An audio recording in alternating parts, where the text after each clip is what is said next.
আমাদের আজকের পাঠ্য বিষয় হলো ত্রিকোণমিতি অনুপাত। বিষয় ত্রিকোণমিতিক অনুপাত। প্রথমে আমরা একটি সমকোণী ত্রিভুজ নিলাম, নাম দিচ্ছি এ বি সি, যার দ্বিকোণ সমকোণ। তাহলে সমকোণী ত্রিভুজের দুটি কোণ হচ্ছে সূক্ষ্মকোণ। আমরা কোনো একটা সূক্ষ্মকোণকে থিটা ধরলাম। তাহলে এই সূক্ষ্মকোণের সাপেক্ষে আমাকে প্রথমে জানতে হবে যে লম্ব কোণটা, ভূমি কোণটা এবং অতিভুজ কোণটা। আমরা সহজে বলতে পারি যে সমকোণের বিপরীত বাহুকে অতিভুজ বলে। তাহলে আমি এখানে বলতে পারি এসি হচ্ছে অতিভুজ। তাহলে এটা অতিভুজ।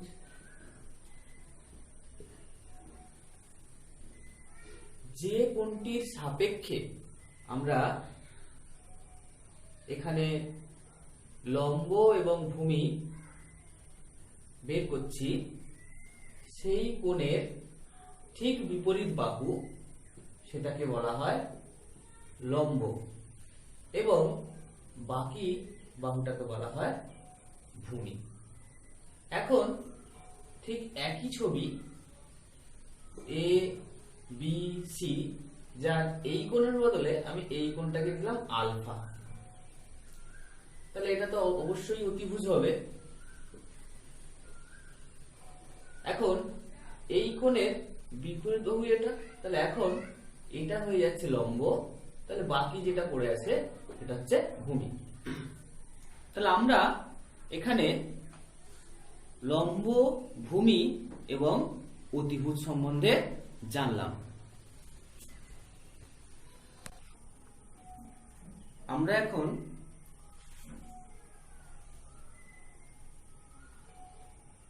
একটি সমকোণী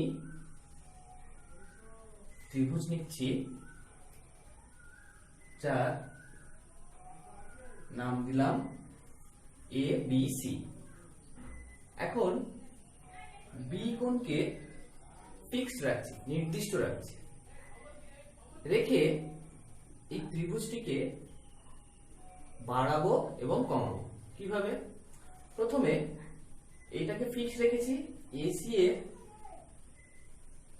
সমান্তরাল করে আমি এখানে টানলাম পি কিউ। তাহলে পি বি কিউ, এটা একটা নতুন ত্রিভুজ তৈরি হয়েছে। আবার আমি যদি ত্রিভুজটিকে বাড়াই কোণটাকে ঠিক রেখে, তাহলে এর সমান্তরাল করে আমি নাম দিলাম আর এস। এখন এই যে ছবিটি তৈরি হয়েছে, এই ছবিটির মধ্যে থেকে আমরা দেখব যে যখন অরিজিনাল ত্রিভুজটা ছিল এ বি সি, সেক্ষেত্রে তার যে বাহুগুলো ছিল এ বি, এসি এবং বিসি, তাদের অনুপাত যখন ত্রিভুজটা পি বি কিউ হয়েছে, তখন কিউ বি, পি কিউ এবং পি বি, তাদের অনুপাত আবার যখন ত্রিভুজটা আর বি এস হয়েছে, তখন এস বি, আর এস এবং আর বি, এদের যে অনুপাত, এদের প্রতিটা ক্ষেত্রে এদের অনুপাতগুলো নির্দিষ্ট। কখন নির্দিষ্ট হবে? না, যদি থিটাটা নির্দিষ্ট হয়। আমি ছবিটিকে ছোট করে আমি বাকিটা এবার আলোচনা করছি। আমরা প্রথমে দুটি ত্রিভুজ নিচ্ছি, এক হচ্ছে এ বি সি এবং আরেকটা হচ্ছে P Q R, sorry P Q B.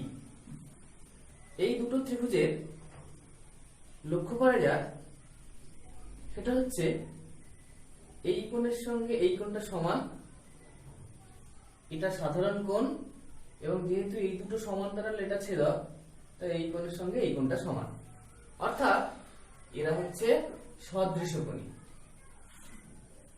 সদৃশকোণী হওয়ার সঙ্গে সঙ্গে আমরা বলতে পারি অনুরূপ বাহুগুলি সমানুপাতিক। তাহলে এখান থেকে বলছি, তাহলে এসি বাই এসি মানে এই কোণ বাই পি কিউ সমান এবি বাই কিউবি। তাহলে এখান থেকে বলতে পারি এসি বাই এবি সমান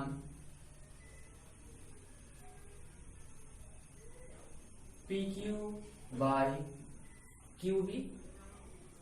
তাহলে এসি বাই এবি সমান পি কিউ বাই কিউবি। তাহলে একই রকম ভাবে আমি এটা সমান দেখাতে পারি আর এস বাই এসবি, অর্থাৎ এই কোণের সাপেক্ষে প্রতি ক্ষেত্রে আমরা পাচ্ছি লম্ব বাই ভূমি। অর্থাৎ আমার যদি কোণ ঠিক থাকে তাহলে প্রতিটি ত্রিভুজের ক্ষেত্রে তার লম্ব বাই ভূমি এটা হচ্ছে নির্দিষ্ট, অর্থাৎ ধ্রুবক। ঠিক একই রকম ভাবে আমরা দেখাতে পারি যে একটি ত্রিভুজের লম্ব বাই অতিভুজ এটা ধ্রুবক, ভূমি বাই অতিভুজ এটা ধ্রুবক, আর দেখালাম যেটা লম্ব বাই ভূমি এটা ধ্রুবক। এর সঙ্গে এর উল্টোগুলো তাহলে ধ্রুবক হবে, অর্থাৎ অতিভুজ বাই লম্ব, অতিভুজ বাই ভূমি, ভূমি বাই লম্ব। এখন প্রতিটি অনুপাতের মান ধ্রুবক হলে কি হবে, প্রতিটি মান আলাদা, অর্থাৎ কোণের সাপেক্ষে বাহুগুলির অনুপাত, একে আমাদের বলা হয় ত্রিকোণমিতিক অনুপাত, যাকে আমরা আরেকটা নামে চিনি, সেটা হচ্ছে কোণানুপাত। এখন এই কোণানুপাত বা ত্রিকোণমিতিক অনুপাতগুলোকে নাম দেওয়া হবে কিরকম, যে কোণের সাপেক্ষে সেই কোণটা সমেত আমরা লিখবো একে সাইন থিটা, একে লিখবো কস থিটা, একে লিখবো ট্যান থিটা, এটা অতিভুজ বাই লম্ব কোসেক থিটা, অতিভুজ বাই ভূমি সেক থিটা, ভূমি বাই লম্ব কট থিটা। তাহলে আমাদের এই সম্পূর্ণ এই অংশটা খুব ভালো করে মনে রাখতে হবে। তাহলে এর উপরে বেস করে আমাদের পুরো ত্রিকোণমিতি দাঁড়িয়ে আছে। এখন আমরা এখান থেকে যেটা জানলাম সেটা কি না, এই ত্রিকোণমিতিক অনুপাত বা কোণানুপাত তার মান এই থিটা এর উপর নির্ভর করে, এদের বাহুগুলির উপর নয়। অর্থাৎ থিটা পরিবর্তনের সঙ্গে সঙ্গে অনুপাতের মান পরিবর্তন হবে, কিন্তু আনুপাতিক হারে যদি বাহু পরিবর্তন হয় থিটাটাকে ঠিক রেখে, তাহলে কিন্তু এর মানের কোনো পরিবর্তন হয় না।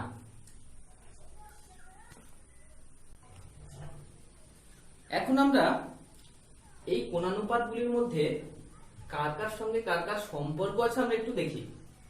যেমন ধরো কোসেক থিটা, এটা সমান আমরা জানি অতিভুজ বাই লম্ব, তাহলে তাকে আমরা লিখতে পারি 1 বাই লম্ব বাই অতিভুজ। তাহলে সেখান থেকে বলতে পারি 1 বাই সাইন থিটা।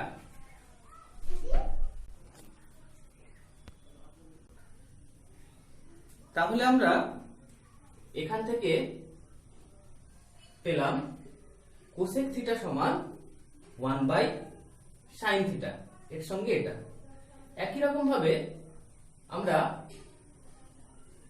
দেখাতে পারি সেক থিটা সমান 1/cos থিটা, cot থিটা সমান 1/tan থিটা। তাহলে ওইগুলোর সঙ্গে এই যে সূত্রগুলো এটাও কিন্তু মনে রাখতে হবে।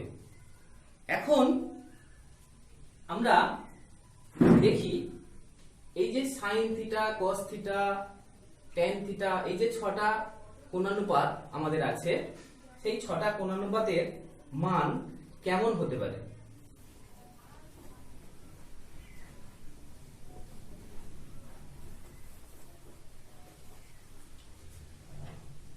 প্রথমে আসি সাইন থিটা।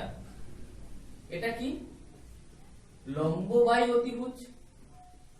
এখন আমরা যদি একটি সমকোণী ত্রিভুজ আঁকি, এটা যদি থিটা হয় তার সাপেক্ষে এটা হচ্ছে লম্ব, এটা হচ্ছে অতিভুজ।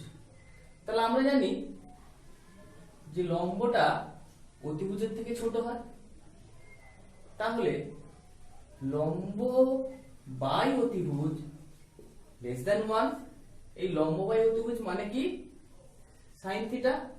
তাহলে আমরা বলতে পারি সাইন থিটা লেস দেন 1। কখন? যদি থিটাটা, লক্ষ্য করো থিটাটা কি কোণ? সূক্ষ্ম কোণ। তাহলে থিটা যখন সূক্ষ্ম কোণ, তাহলে থিটা যখন সূক্ষ্ম কোণ তখন সাইন থিটার মান লেস দেন 1। আবার লক্ষ্য করো এগুলো তো একটা দৈর্ঘ্য, তাহলে তাদের ভাগ সেটা কি? ধনাত্মক। অর্থাৎ এটা হবে কি? 0 থেকে বড়, 1 থেকে ছোট। ঠিক একই রকম ভাবে তোমরা বাড়িতে দেখবে পারবে অবশ্যই। cos থিটা সেটা হচ্ছে 0 থেকে 1, tan থিটা সেটা হচ্ছে 0 থেকে বড়, কিন্তু এদিকে বলতে পারবো না। এবারে সাইন থিটার মান যদি 1 থেকে ছোট হয়,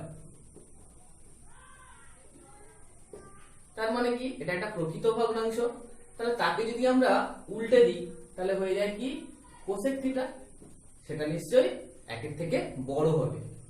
সেক থিটা সেও 1 থেকে বড়। আর কট থিটা সেটাকে আমরাও এই একই রকম ট্যানের মতো বলতে পারি, সেটা হচ্ছে 0 থেকে বড়। তাহলে এইগুলো আমাদের আবার মনে রাখতে হবে বা একটু জেনে নিতে হবে।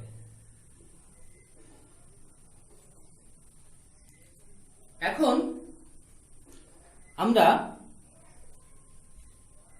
এই যে সাইন থিটা বা কস থিটা, এগুলো আসলে লিখবো কিভাবে বা আলাদা আলাদা করে লেখা যায় কিনা সেইগুলো আমরা একটু লক্ষ্য করছি। ধরো সাইন থিটা, আমাদের মনে প্রশ্ন আসতে পারে যে সাইন থিটা মানে কি সাইন আর থিটার গুণফল? এটা নয়। আমরা যখন এখানে ছবিটা এঁকেছিলাম বলেছিলাম যে একটা কোণকে আমাকে ফিক্স করতে হবে থিটা দিয়ে, তাহলে তার বাহুগুলির যে অনুপাত সেটা হচ্ছে সাইন। অর্থাৎ সাইনের নিজস্ব কোনো ফাংশন, অর্থাৎ সাইন নিজের কোনো অস্তিত্ব নেই যতক্ষণ না কোণটাকে আমি ফিক্স করছি। অর্থাৎ এখানে সাইন এবং থিটা এরা আলাদা নয়। যখনই এরা একসঙ্গে হবে তখন এদের একটা মান থাকবে। অর্থাৎ কখনোই আমি এটাকে এইভাবে লিখতে পারি না। আবার দেখা যাক, ধরো আমরা বলছি সাইন থিটা, তার সঙ্গে আরো একটা সাইন থিটা গুণ করছে, তাহলে কি হবে? সাইন থিটার হোল স্কয়ার। একে আমরা এইভাবে লিখতে পারি সাইন স্কয়ার থিটা। ঠিকই একই রকম সাইন থিটার যদি হোল কিউব, মানে এটা সাইনের বেলা দেখাচ্ছি, সব কোণানুপাতের বেলা একই হবে। সাইন থিটার হোল কিউব, তাহলে আমরা লিখতে পারি সাইন কিউব থিটা। এখন কোসেক থিটা সমান আমরা কি জানি? 1/sin theta. তাহলে তাকে লিখতে পারি সাইন থিটার হোল টু দি পাওয়ার -1। তাহলে আমাদের মনে হতে পারে তাহলে আগের নিয়ম অনুযায়ী আমরা এটাকে এইভাবে লিখতে পারি সাইন ইনভার্স থিটা। কিন্তু এটা নয়, আমি এটাকে লিখতে পারি না, অর্থাৎ এর সঙ্গে এটা হবে না। তাহলে আমি কোসেক থিটা সমান সাইন থিটার হোল ইনভার্স এই পর্যন্ত লিখতে পারি, অথবা এইটা লিখতে পারি, কিন্তু এটা লেখা যাবে না। আবার ধরে এমন আছে যে সাইন আলফা সমান সাইন বিটা। তাহলে আমাদের মনে হতে পারে যে এখানে এই সাইন কেটে দেব, দিয়ে হবে আলফা সমান বিটা।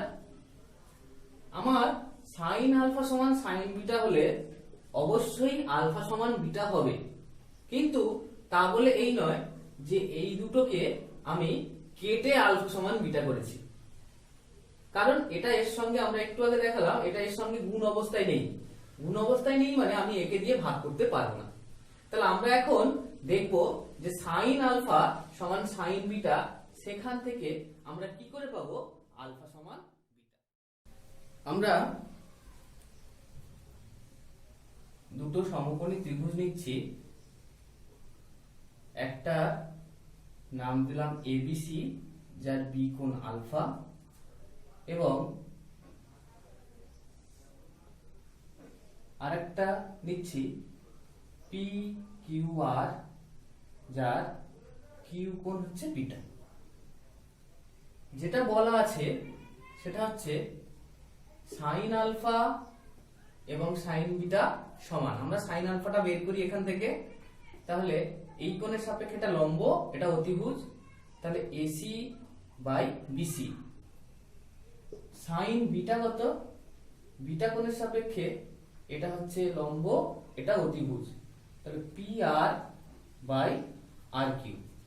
এখন এই দুটো সমান বলা আছে, অর্থাৎ এসি বাই বিসি সমান P R by R Q.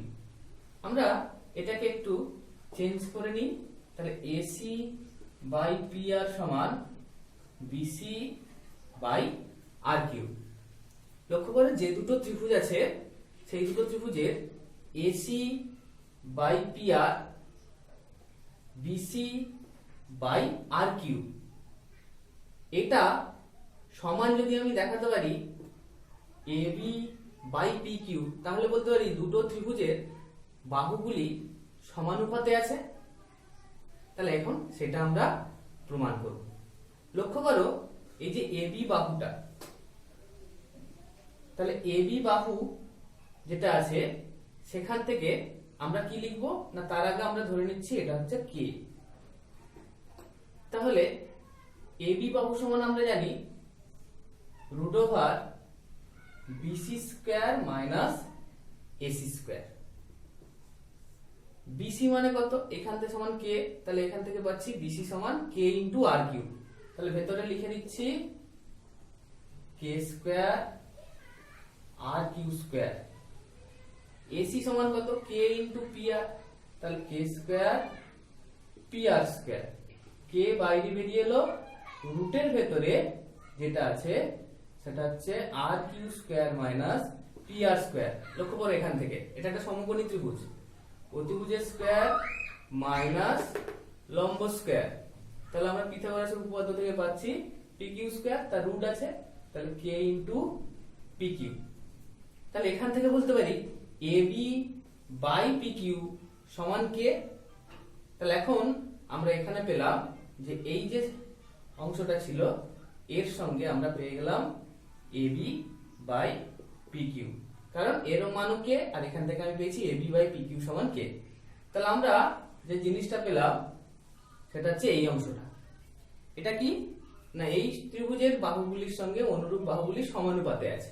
তাহলে আমরা কি বলতে পারি, যে দুটো ত্রিভুজ অঙ্কন করেছি এই দুটো সদৃশকোণী। তাহলে সদৃশকোণী যদি হয় তাহলে অনুরূপ কোণগুলি সমান। তাহলে এই দুটো অনুপাত নেওয়া হয়েছিল, তাহলে এর বিপরীত কোণ এটা, এর বিপরীত কোণ এটা, তাহলে আলফা সমান বিটা।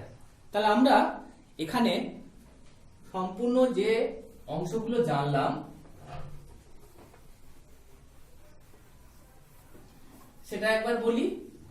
প্রথম হচ্ছে কোণানুপাত বা ত্রিকোণমিতিক অনুপাত থিটা এর উপর নির্ভরশীল, বাহুর উপর নয়। 2 নম্বর, এর কোণানুপাত 6টি কোণানুপাত, সেগুলো আমরা জানলাম। 3 নম্বর হচ্ছে এই কোণানুপাতগুলি মান কত থেকে কতর মধ্যে থাকে, যেমন সাইন থিটার মান 0 থেকে 1, কস থিটার মান 0 থেকে 1, ট্যান থিটার মান 0 থেকে বড়, এছাড়াও আরো অনেকগুলো জেনেছি। তারপরে জেনেছি যে এগুলোকে লিখবো কিভাবে। সাইন থিটাকে কখনোই সাইন ইন্টু থিটা হিসেবে লেখা যায় না, আবার যেমন সাইন থিটার হোল টু দি পাওয়ার -1 তাকেও সাইন ইনভার্স থিটা হিসেবে লেখা যায় না, কিন্তু বাকি যেমন সাইন থিটার হোল কিউব একে লিখতে পারি সাইন কিউব থিটা। একদম সর্বশেষে যেটা পেলাম সেটা হচ্ছে সাইন আলফা সমান সাইন বিটা হলে সেখান থেকে পাচ্ছি আলফা সমান বিটা। এখন আমাদের যে প্রশ্ন আসে সেটা হচ্ছে যে কোন কোণানুপাতের মান বললো সাইন থিটার মান 5/13, সত্যি? এটা সত্য। কেন না, এটা <1, যেহেতু প্রকৃত ভগ্নাংশ <1। আবার বললো cos থিটা সমান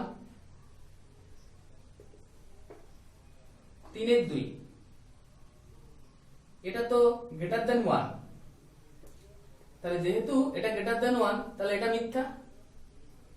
আবার বলছে কোসেক থিটা 7/3, কোসেক থিটার মান তো >1, তাহলে এটা ঠিক। ট্যান থিটা 4/7, 0 থেকে বড়, এটা ঠিক। তাহলে এইভাবে আসে। এরপরে ধরো আমাদের দেওয়া আছে সাইন থিটা সমান 5/13, এখান থেকে বাকি যে আরো 5টা কোণানুপাত আছে সেই কোণানুপাত নির্ণয় করতে হবে। তাহলে আমরা কি করব, প্রথমে আমরা একটা সমকোণী ত্রিভুজ, সেই সমকোণী ত্রিভুজের থিটা কোণটাকে ফিক্স করতে হবে। তাহলে তার সাপেক্ষে এটা মানে আমরা কি জানি, লম্ব বাই অতিভুজ। আমরা ধরে নেব লম্ব 5k, অতিভুজ 13k। তাহলে এটা হচ্ছে 5k, এটা হচ্ছে 13k, যেখানে k not equals to 0। তাহলে সেখান থেকে আমরা এই ভূমিটা বের করতে পারি কিভাবে, পিথাগোরাসের উপপাদ্য দিয়ে। √13k whole square minus 5k whole square, এটা করলে আসবে 144k স্কয়ার সমান 12k। তাহলে বাকি যে কোণানুপাত আছে, যেমন একটা বের করছি cos থিটা, তাহলে সেটা সমান কি, ভূমি বাই অতিভুজ। তাহলে সেখান থেকে বলতে পারি 12k বাই 13k, যেহেতু k not equals to 0, k কে কেটে যাবে, 12/13। এইভাবে তুমি tan থিটাও বের করতে পারো। কোসেক থিটাটা আমরা এখান থেকে পেয়ে যাব ডাইরেক্ট। কেন, সাইন কে উল্টে দিলেই কোসেক, cos কে উল্টে দিলে sec, আর tan পেয়ে গেলে tan কে উল্টে দিলে cot থিটা। তাহলে এইভাবে আমরা একটা কোণানুপাত থেকে বাকি আরো 5টি কোণানুপাত নির্ণয় করতে পারব। তাহলে আমরা এখান থেকে যেটা শিখলাম সেই হিসাবে আমরা এগুলোকে প্র্যাকটিস করব। আজ এই পর্যন্ত।